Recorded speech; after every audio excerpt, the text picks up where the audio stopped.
Hello and welcome to UGCE Pathshala. I'm Dr. Swikar Lama, Assistant Professor in Criminology and Police Studies at Sardar Patel University of Police Security and Criminal Justice, Jodhpur.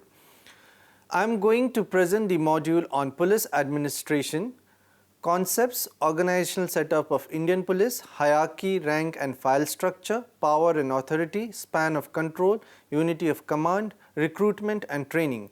The learning outcomes of this module are to make the learners understand the police administration in India, to make the learners understand various organizational setup of police in India, to acquaint the learners with the process relating to police, to make the learners understand the different aspects of the police related to hierarchy, rank and file structure, power and authority, span of control, unity of command, recruitment and training. Police forces are government organizations charged with the responsibilities of maintaining law and order. The word comes from the French and less directly from the Greek word politia, referring to government or administration. The word police was coined in France in the 18th century. The police may also be known as constabulary after constables, who were an early manifestation of police officers.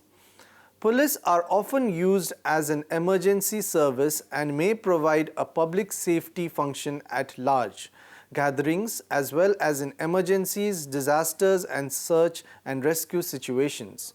To provide prompt response in emergencies, the police often coordinate their operations with the fire and emergency medical services.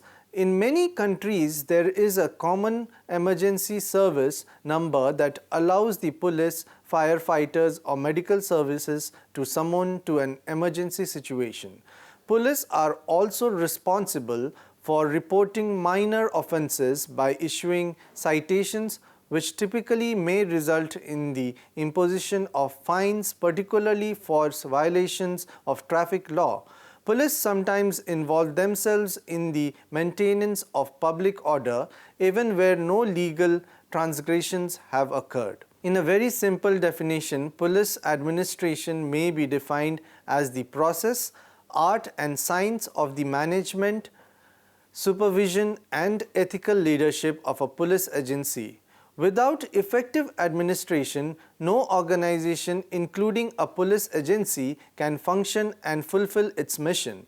Over the centuries, police administration has been evolved in several important aspects, including how police have been organized and what they considered their core strategy for providing value to the communities they serve.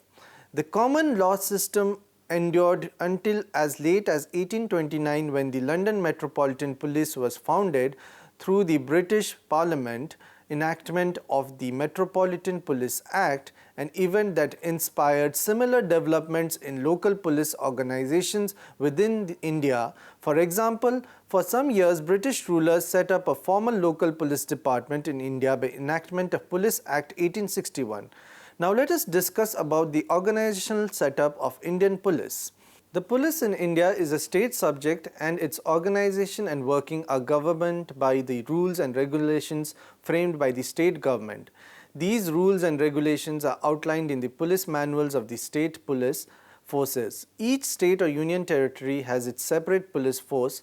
Despite the diversity of police forces, there is a good deal that is common amongst them. This is due to the four main reasons.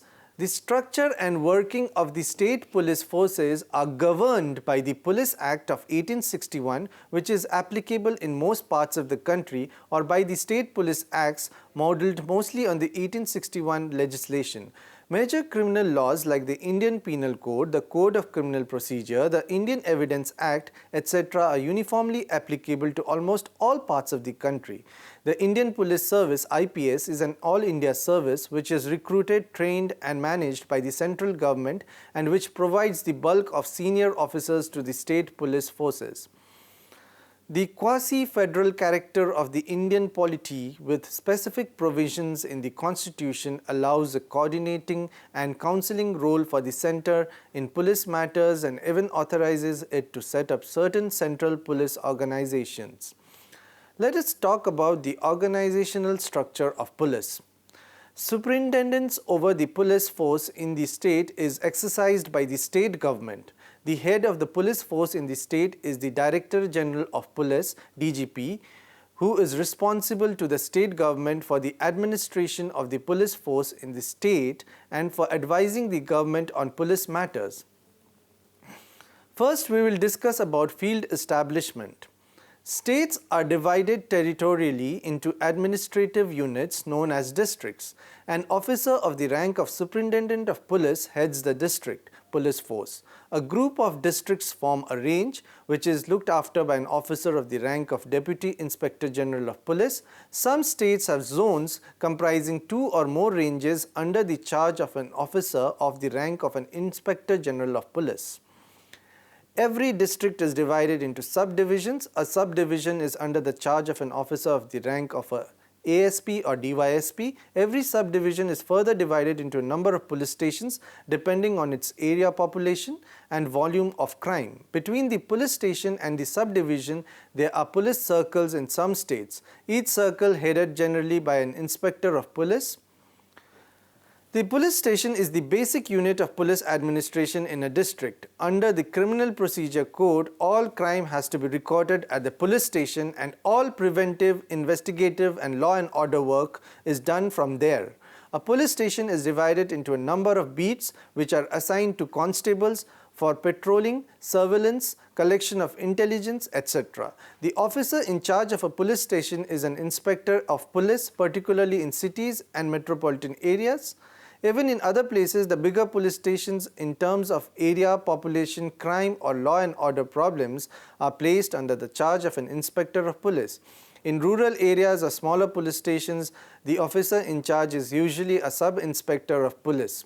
To enable the police to have a greater and speedier reach and the public to gain easier access to police help, police posts have been set up under police stations, particularly where the jurisdiction of the police station in terms of area and population is large. Now we will talk about the hierarchy of ranks. Gazetted officers include all the Indian Police Service officers, which are Class 1 officers of the cadre, and all state police services officers of and above the rank of Inspector of Police, which are Class 2 gazetted or Police Inspector, Inspector of Police, who controls a police station in Metropolitan, Commissionerate, Metropolitan Police and state police forces respectively. The state is headed by the Director General of Police (DGP) in charge of the state police force. Below him is the Additional Director General of Police, Additional DGP. Below him is Inspector General of Police, IGP, in charge of a zone which comprises of a few ranges. Below him is the Deputy Inspector General of Police, DYIGP, in charge of a range of which comprises of a group of districts. Below him is Senior Superintendent of Police, SSP, in charge of the bigger district. Below him is Superintendent of Police, SP, in charge of the district. Below him is Additional Superintendent of Police, Additional SP. Below him is Assistant or Deputy Superintendent of Police, ASP or DYSP, in charge of a subdivision in the district. Below him is the Inspector of Police, in charge of a police station. Below him is Sub-Inspector of Police, SI, in charge of a smaller police station. Below him is Assistant Sub-Inspector of Police, ASI, staff of the police station. Below him is Police Head Constable, HC, staff of the police station, and Police Constable, staff of police station. Now we will discuss about the hierarchy of the police in metropolitan cities which have commissionerate system. It is headed by the Commissioner of Police. Below him is Joint Commissioner of Police. Below him is Additional Commissioner of Police. Below him is Deputy Commissioner of Police. Below him is Assistant Commissioner of Police. Below him is Inspector of Police in charge of a police station. Below him is Sub-Inspector of Police, SI, in charge of a smaller police station. Below him is Assistant Sub-Inspector of Police, ASI, staff of the police station. Below him is Police Head Constable, HC, staff of the police station, and below him is Police Constable, staff of the police station. Badges for ranks. The Indian Police Service IPS uses insignia on its shoulder, flashes which are similar in those used by the Indian Army. Since police inspectors and officers below the rank are recruited by states individually, the insignias vary slightly, though the rank structure is the same. Now we will discuss about span of control. Span of control is defined as the number of subordinates in an organization who report directly to one supervisor. Span of control is one measure of organizational and management effectiveness. However, calculating and reporting span of control can vary. Span of control best practices provide guidelines on which organizational factors to consider when determining ideal span of control. These factors include job complexity and similarity, geographical proximity of employees, the amount of coordination required to complete tasks, employee abilities and empowerment, and the ability and skill level of management. The origin of the span of control terminology is attributed to British General Sir Ian Standish Hamilton when he used it in reference to military application. An organization structure determines how roles and responsibilities are delegated, coordinated and controlled, and how information flows between management levels. In a centralized structure, decision making is more concentrated and closer control is exercised over departments. In a decentralized structure, the decision making is more distributed. The structure of an organization should be a means to high performance and should support the organization's objective. Span of control is a tool used to determine how relationships and reporting structures are established in an organization and whether the structure is centralized or decentralized. Span of control directly affects the organization's communication, employee motivation, employee growth, reporting relationships, labor costs, and administrative overhead cost. As it was earlier discussed, that span of control may be defined as the number of subordinates reporting directly to one manager or supervisor. For example, a span of control of 5 indicates that 5 employees report to one manager. It can also be reported as a ratio dividing the organization's total number of non-managers by the total number of managers and supervisors. For example, a department that has 3 managers and 3 subordinates has a ratio of 1:1. When calculating span of control, it is important to define managers and supervisors to determine whether temporary employees are included and whether full-time equivalent FTE or the number of employees are counted. Span of control is referred to as being narrow or wide. A narrow span of control indicates that one manager directly supervises few subordinates. Organizations with a narrow span of control also tend to have a larger number of hierarchy levels, since there are more managers in a narrow span of control. This structure also tends to be costly, and communication between the levels of hierarchy and management are less effective. A narrow span of control is suitable for organizations whose employees are located in various geographical locations. A wide span of control is found in organizations where one manager directly supervises many employees. The organization tends to have few levels of hierarchy and fewer managers. Having fewer managers in an organization tends to increase cost efficiency, improve communication, and speed up decision-making processes.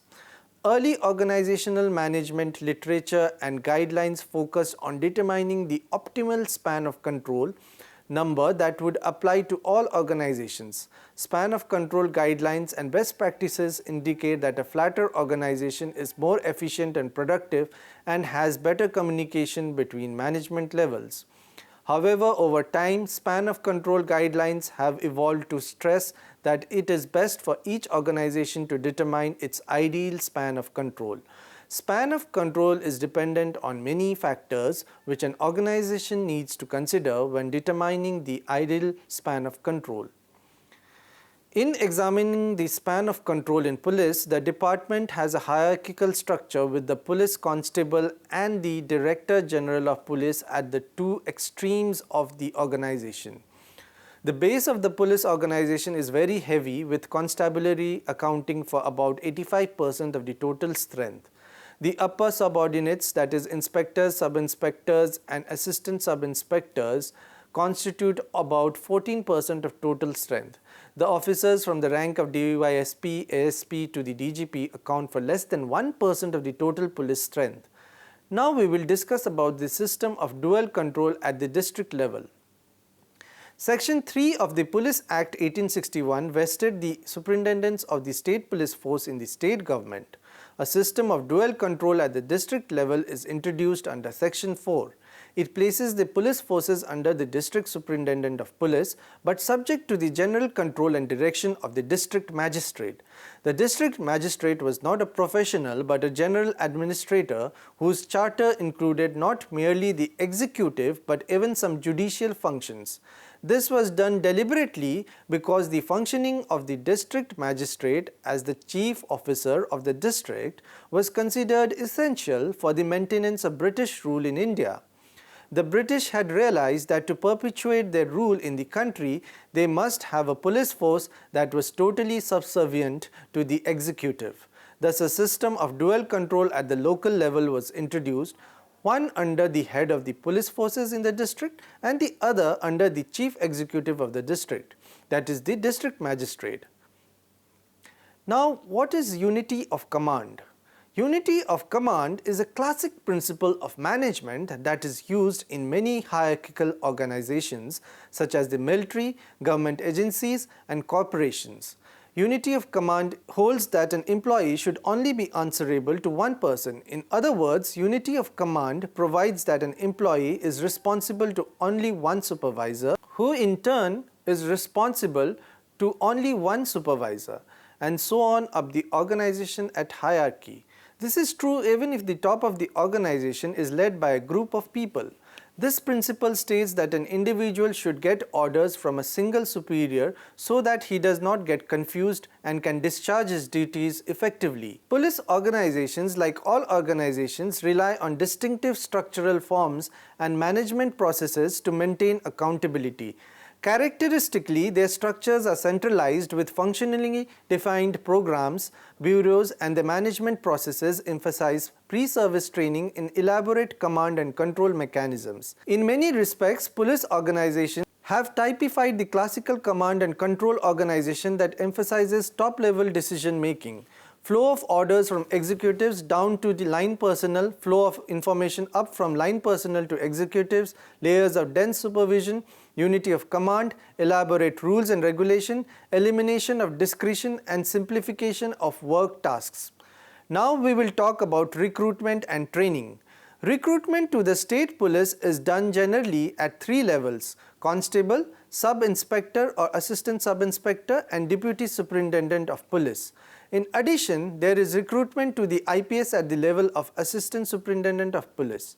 Since Police Constable is the lowest rank in the force, recruitment to this rank is done directly. For the other ranks, vacancies are filled either by direct recruitment or by promotion. For recruitment to the rank of Constable, most states have prescribed high school as the minimum educational qualification, though in some states like Bihar, Nagaland and Tripura, even primary or middle class passes as the minimum standard of qualification. The Committee on Police Training 1973 had recommended the high school examination or its equivalent to be the minimum qualification for recruitment to the rank of constables both in the civil and armed branches. The National Police Commission NPC 1980 had endorsed this recommendation. However, it is evident that some states have not implemented these recommendations. The minimum educational qualification for recruitment to the level of sub-inspector and deputy superintendent is generally graduation in many states except in the states of Andhra Pradesh, Arunachal Pradesh, Sikkim and Tripura. The National Police Commission NPC had recommended that the minimum age for a constable's recruitment should be 17 years and the maximum 21 years. These recommendations too have not been implemented in most states. The minimum age limit is 18 years in almost all the states and the upper age limit for general category candidates ranges from 20 to 27 years. There is considerable variation in states about the age prescribed for recruitment to sub-inspectors. The minimum age limit is 19 to 21 years, while the upper age limit varies from 24 to 31 years. There is usual age relaxation for the candidates belonging to scheduled castes and scheduled tribes. There are variations in physical standards prescribed for recruitment. Generally, for constables, the minimum height is in the range of 165 centimeters, that is 5 feet 5 inch, to 170 centimeters, that is 5 feet 7 inch, with relaxation of 2 centimeters for persons belonging to hilly and tribal areas. The minimum chest measurement is generally 78.70 centimeters, that is 31 inches, unexpanded, and 86.3 centimeters, 34 inches, expanded. Constables are recruited on a district battalion basis. Recruitment is generally made by a board presided over by the district SP or the commandant of an armed police battalion. In some states such as Rajasthan and Tamil Nadu, the selection board is headed by an officer of the rank of a DIG or IG. The selection process involves physical measurements, efficiency tests, written examinations, interviews, medical examinations, and police verification. Usually, the State Public Service Commission centrally recruits sub-inspectors. The procedure involves passing a physical efficiency test and a written examination, followed by a mental ability test and an interview. Recruitment to the post of Deputy Superintendent of Police is made through a written examination, followed by an interview. The Commissioner prepares a list of candidates in order of merit as determined on the basis of marks obtained and sends it to the government. Recruitment to the Indian Police Service is done on the basis of a combined examination conducted by the Union Public Service Commission. For all India and other allied services, a preliminary test is first conducted, which results in weeding out a large number of candidates. Those who qualify are allowed to appear in the main examination. The successful candidates are then put through a personality test at the time of interview. A final list is prepared on the basis of the performance in the main examination and in the interview. Recruitment of sub-inspectors and DYSPs is done by both direct recruitment and by promotion. The quota for direct recruitment again differs from state to state, but generally it is 50% direct recruitment to the IPS is done only to the extent of 66% of the cadre strength, and 33% of the posts are filled by promotion of officers from the State Police Service cadre. Now let us talk about training. Most states have their police training colleges or academies that impart training to directly recruited sub-inspectors and deputy superintendents of police, and training schools for the training of constabulary. In addition, most central police organizations have established their own training institutions which organize not only basic training for their officers but also specialized courses for them and for others. There are at present 5 central detective training schools under the Bureau of Police Research and Development, which organize special courses to train investigating officers in advanced scientific methods of investigation. The National Institute of Criminology and Forensic Science (NICFS) under the Ministry of Home Affairs, Government of India, runs training courses not only for police and forensic science personnel but also for officers from other agencies of the criminal justice system. 4 types of training courses are organized by police training institutions. These include basic induction level courses for fresh recruits, pre-promotion in-service courses for those about to be promoted, refresher courses, and specialized courses. The Government of India constituted the Committee on Police Training on November 10, 1971. This body also came to be known as the Gore Committee on Police Training.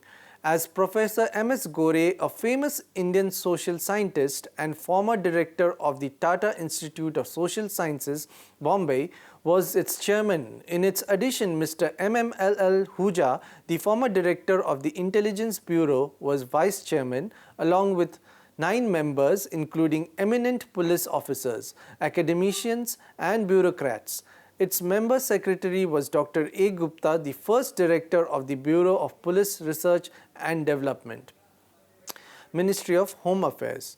Government of India. The terms of reference of the committee required it to suggest the objectives that should govern all arrangements for training of police officers, as well as basic shortcomings in the arrangements, and finally, measures to be taken to bring about the desired improvements. The recommendations made by the Core Committee covered a broad range of issues involving the need to impart necessary knowledge and skills, create the right attitudes, generate effective decision-making ability, stimulate critical innovative thinking. The main thrust of the committee's recommendations was towards enlarging the content of police training from law and order, crime prevention to a greater sensitivity and understanding of human behavior and imbibing of communicating skills and development of attitudes that promote service-oriented activities. Now to conclude, the Indian police face various challenges with regard to functional autonomy, operational accountability, centralization of functions and lack of specialization and inadequate pace of modernization. These are the basic and fundamental requisites for successful functioning of a police organization in a democratic society.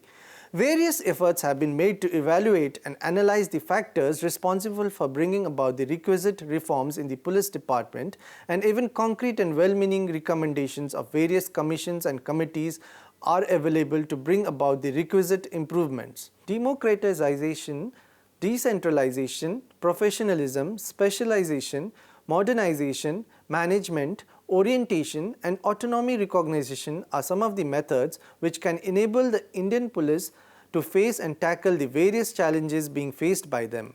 Efforts at the individual, organizational and governmental levels will have to be suitably coordinated and implemented in the right spirit for achieving the desired objectives in this regard. Thank you.